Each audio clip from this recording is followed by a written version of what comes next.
कोई अल्लाह के रसूल की हदीस नहीं है, कोई कुरान का हुक्म नहीं है कि रात भर जलसा चलना चाहिए और 4 मुकर्रिर हो। 2 मुकर्रिर बुलाइए आप, और जो 2 है उनको अगले साल बुलाइए। इस साल जैसे मुझे इस साल बुला लिया, अगले साल आप मुझे मत बुलाइए आप। अस्सलाम वालेकुम वरहमतुल्लाहि ताला वबरकातुहू। तो आज हम लेकर आए हैं अल्लामा फारूक खान रज़वी साहब की इस वीडियो को। इस वीडियो में हज़रत ने क्या बातें कही है मुसलमानों को लेकर, और ख़ास करके इन तमाम हालात के बारे में जो उन्होंने बातें कही है। आइए उस वीडियो को देखते हैं, उसके बाद कुछ बात करेंगे। चाहे किसी को बुरा लगे अच्छा लगे, मुझे उसकी परवाह होती नहीं है। बुरा लगे आप अपने घर में 4 रोटी ज़्यादा खाइए मेरी तरफ से, मुझे कोई, मेरी सेहत पे कोई फ़र्क नहीं पड़ता। मुझे ये कहकर मदऊ किया गया कि यहाँ पर राफदियत काफ़ी फैल रही है, नीम राफदियत फैल रही है, इसकी तरदीद करना है, अकीदे अहले सुन्नत बताना है, और जो लोग गुमराह हो गए हैं उनको समझाना है। अब जाहिर है कि जब ये जलसे की नौइयत ऐसी है कि बहुत जिम्मेदारी है, कुछ समझाना है, कुछ बताना है, और ऐसे जलसे में 4-4 मुकर्रिर, 2-2, 3-3 शोरा। मैं मुकर्रिर की तस्लील नहीं कर रहा हूँ, हमारे उलमा सरों का ताज है, उनका कसूर नहीं है, आपने उनको बुलाया है, वो कोई ज़बरदस्ती नहीं आए हैं, बिन दावत नहीं आए हैं, आपने दावत दी है। बल्कि उन्हें इस बात की शिकायत भी होंगी, और उनकी शिकायत भी बजा है। मुझसे पहले जो शायर इस्लाम पढ़ रहे थे, मिर्ज़ा फिरदौस साहब, पहली मुलाकात है मेरी इनसे।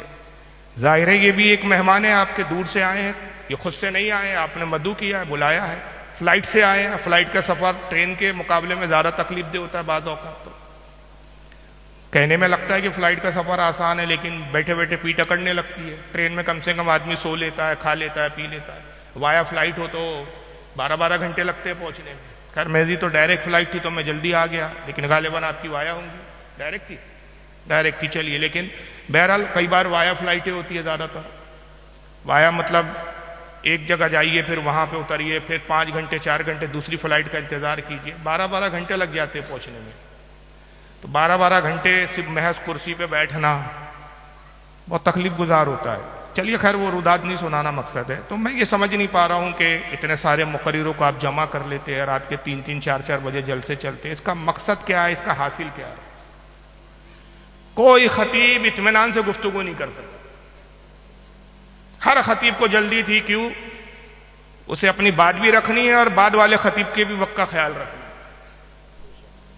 शायर साहब भी मैं समझता हूँ हमारे नात खां अपनी तबीयत के एतबार से जो उनका मिजाज है उस हिसाब से वो नात खानी नहीं कर पाए, ना बोल पाए, क्योंकि उनको अब मेरा वक्त देखना था। जाहिर है वो और अगर थोड़ा पढ़ते तो फिर मैं नाराज होता, या आप भी नाराज होते कि भाई ज़्यादा वक्त हो गया। तो कसूर आपका है। तो जलसा भाई ऐसा रखिए, हमारे यहाँ जो जलसे होते हैं कामयाब जलसे होते हैं, मौजू के मुताबिक होते हैं। इंटरनेट पे आप मेरी तकरीर सुनिए, एक मौजू पर पूरी गुफ्तगू भरपूर होती है, 3-3 घंटे, और सुनने वालों की इस्लाह होती है। सैकड़ों लोग तौबा कर चुके हैं, और ये मैं अपनी तारीफ नहीं कर रहा हूँ, तौबा करने वाले ऐसे सैकड़ों हैं जिन्होंने अपने वीडियो खुद बनाकर नेट पे डाले कि हमने फारूक साहब की तकरीर सुन के तौबा की है। तो ये फायदा तब होगा कि जब वक्त भरपूर हो, बात समझाने के लिए इत्मीनान हो, सुकून हो, और सामने वाले को हम समझाए कि भाई तुम गलत चले गए हो, मजहब अहले सुन्नती हक मजहब है। ये गुफ्तगू तब होगी कि जब सुकून इत्मीनान हो, वक्त अच्छा हो। अब ऐसा वक्त कि जब कुछ ऊँग रहे हैं, कुछ चले गए हैं, अब ऐसे वक्त में बेदार होइए, जागिए, हाथ उठाइए, सर उठाइए, सर हिलाइए। अब ऐसा बोल बोल के बेदार करना, ये ऐसा है कि ज़बरदस्ती की, मतलब बोलते हैं ना कि चाबुक लगा के चलाने वाली बात।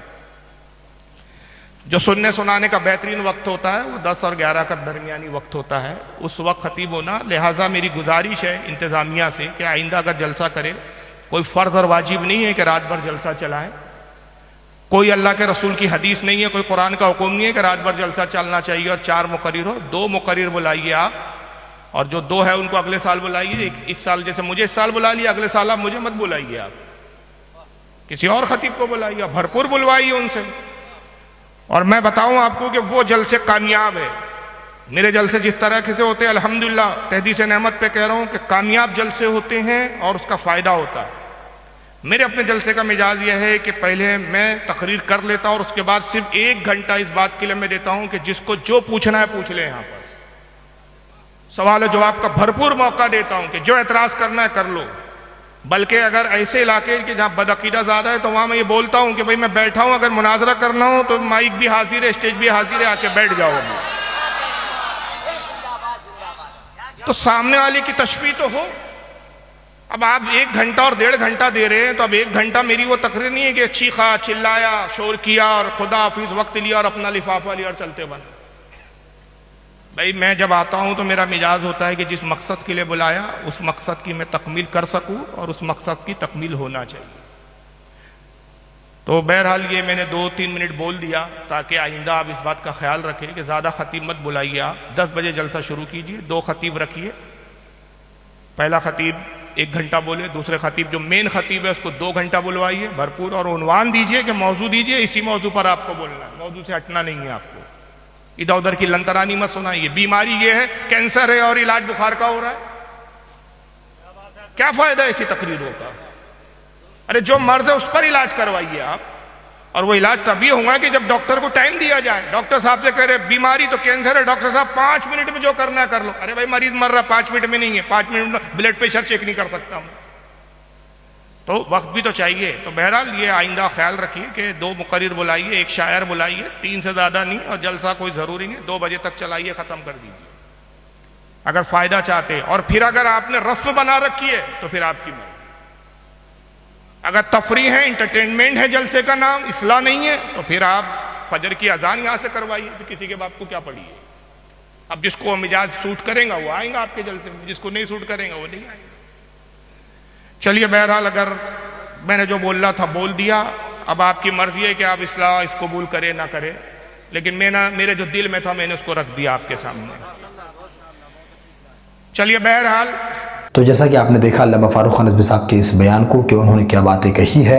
इन तमाम बातों में अगर आपका राय क्या है, इन तमाम चीज़ों को आप कमेंट में ज़रूर बताइए, और इस वीडियो को आप ज़रूर लोगों तक शेयर करें ताकि उससे भी ये बात पहुंच जाए और वो भी समझ जाए कि असल इस्लाम और दीन क्या है। और इसी तरह और वीडियोस जानने के लिए आप मेरे इस चैनल को ज़रूर सब्सक्राइब करें। अस्सलामु अलैकुम वरहमतुल्लाहि वबरकातुहू।